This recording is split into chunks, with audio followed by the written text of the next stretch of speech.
ये कहानी राजू नाम का एक लड़के की है। राजू शांत स्वभाव का था और पढ़ाई में भी वो बहुत अच्छा था। राजू के परिवार में वो और उसके मम्मी पापा थे। राजू के पापा एक बिजनेसमैन थे। दोनों उससे बहुत प्यार करते थे। राजू शहर में एक कॉलेज में पढ़ा करता था जो उसके घर से लगभग 20 किलोमीटर दूर था। कॉलेज और कोचिंग खत्म करके घर पहुंचने में उसको शाम हो जाती थी। एक दिन कोचिंग क्लास देर से खत्म हुई। घर घूम के जाने में देरी होगी, इसलिए राजू को शॉर्टकट लेना पड़ा जो एक जंगल के बीच में से होकर गुजरता था। वो थोड़ी ही दूर गया ही था, तभी उसने देखा कि एक लड़की उसी रास्ते पे खड़ी थी। शायद वो उससे लिफ्ट मांग रही थी।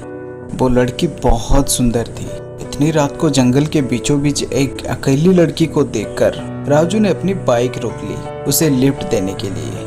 राजू ने पूछा, कहाँ जाएंगी आप? लड़की बाइक पे बैठ गई और बोली, यहीं आगे तक। राजू ने फिर से उस लड़की से पूछा, इतनी रात को इस जंगल में आप क्या कर रही थी? लड़की बोली, इसी जंगल में ही मेरा घर है।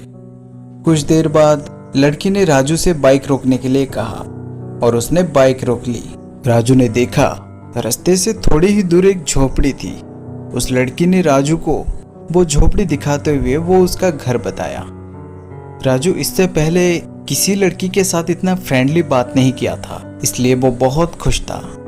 उसके अगले दिन कोचिंग खत्म होने के बावजूद राजू वहां से देर से निकला, ये सोचकर कि शायद वो लड़की आज फिर से उसे मिल जाए। रात के 9 बज चुके थे। राजू मन ही मन सोच रहा था, काश आज वो लड़की मुझे फिर से दिख जाए। किस्मत से राजू को वो लड़की ठीक उसी जगह फिर से मिली। इस बार भी राजू ने उस लड़की को फिर से लिफ्ट दिया।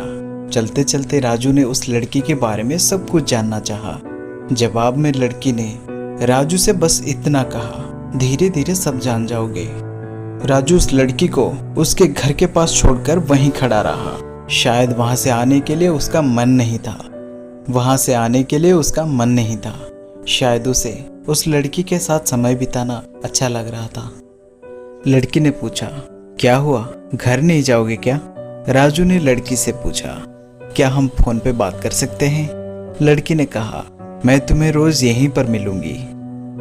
और उसके बाद राजू वहां से चला गया। शायद राजू उस लड़की से प्यार कर बैठा था। अगले दिन भी राजू ठीक उसी जगह उस लड़की का इंतजार किया। थोड़ी देर बाद वो लड़की भी वहां पहुंची और वो दोनों कुछ देर बात करने लगे। इसी तरह उन दोनों के बीच मिलना जुलना बढ़ता गया। राजू ज्यादातर कॉलेज बंद कर रहा था। इसके बावजूद वो रोजाना घर रात को देर से पहुंचता था।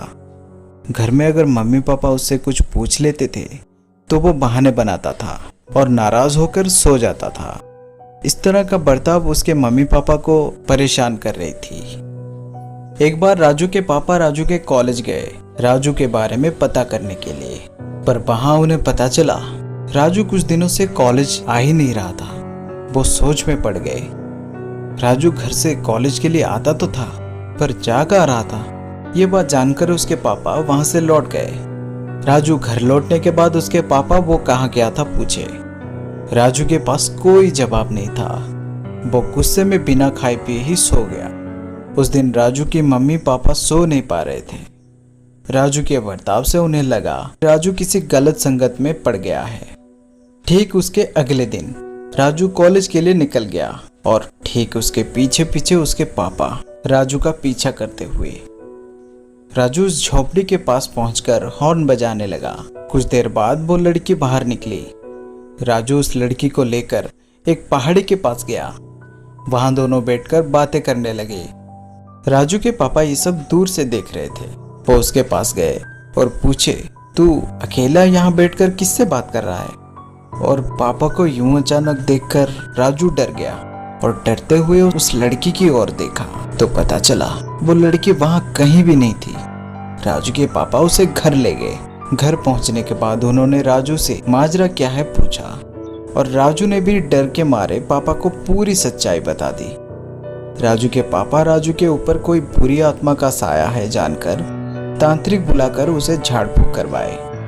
उसके बाद राजू का बाहर जाना बंद हो गया। ऐसे कुछ दिन बीत गया। एक दिन रात को राजू सो रहा था। अचानक से उसकी नींद टूट गई। तभी उसने देखा वो लड़की उसके पास बैठी थी। इतनी रात को उस लड़की को अपने कमरे में देखकर राजू चौंक गया। राजू धीमी आवाज से उस लड़की से पूछा, तुम इतनी रात को यहाँ कैसे आई? लड़की ने कहा, क्या तुम सच में मुझे भूल गए? राजू रोते हुए आवाज में कहा, नहीं, मैं तुम्हें नहीं भूला हूँ। लड़की ने राजू का हाथ पकड़ा और उसके साथ जाने के लिए कहा।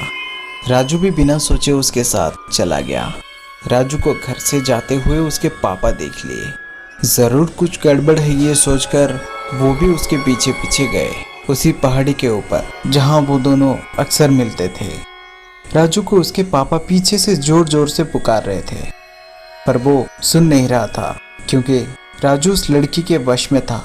आगे एक गहरी खाई थी। राजू उसी खाई की ओर बढ़ रहा था, इसलिए राजू के पापा दौड़ कर गए राजू को बचाने के लिए। राजू ठीक उसी खाई की ओर पैर बढ़ा ही रहा था कि तभी उसके पापा उसे पीछे से पकड़ लिए और एक सख्त चांटा जड़ दिए उसके गाल पर। पापा को सामने देखकर राजू चौंक गया। उसके बाद राजू के पापा राजू को घर ले आए और उससे ठीक अगले दिन वो राजू को उस लड़की के घर ले गए जहां पर वो लड़की रहती थी। सच्चाई ये थी, उस घर में 8 सालों से कोई नहीं रहता था। दरअसल वो एक खंडर था। ये सब देखकर राजू समझ गया कि वो जिस लड़की से प्यार करता था वो कोई साधारण लड़की नहीं, वो किसी की आत्मा थी।